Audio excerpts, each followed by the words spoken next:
কখনো tennis ball খেলছে, আবার কখনো পিয়ানো বাজাচ্ছে রোবট।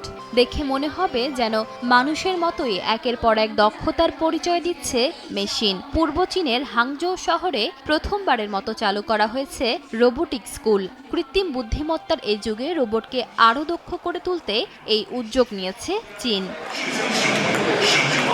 স্কুলটিতে ধাপে ধাপে প্রশিক্ষণ দেওয়া হবে রোবটকে। চারপাশের পরিবেশ বুঝতে, মানুষের সঙ্গে কথা বলতে, তথ্য বিশ্লেষণ করতে এবং যুক্তি দিয়ে সিদ্ধান্ত নিতে শেখানো হবে। এরপর সেই সিদ্ধান্ত অনুযায়ী নিজ থেকেই কাজ করতে পারবে রোবট। আমরা আশা করছি এই রোবোটিক্স স্কুল থেকে প্রশিক্ষণ শেষ করার পর আমাদের রোবটগুলো বাস্তব পরিবেশে, বিশেষ করে পণ্য পরিবহন ও সরবরাহ ব্যবস্থায় কাজ করতে পারবে। করোনা বা যে কোনো ভাইরাসের এগেইনস্টে ফাইট মানি ব্যাকট্রলের লেফট রাইট। প্রতিষ্ঠানটিতে রয়েছে 4টি আলাদা স্কুল। এর মধ্যে আছে প্রযুক্তি, চিকিৎসা, শিল্পকলা এবং শারীরিক শিক্ষা বিভাগ। প্রতিটি বিভাগে বাস্তব কাগজের উপযোগী করে রোবটকে আলাদা ধরনের প্রশিক্ষণ দেওয়া হবে। রোবটের নিরাপদ ব্যবহার বাড়ানোর দিকেও গুরুত্ব দিচ্ছে চীন।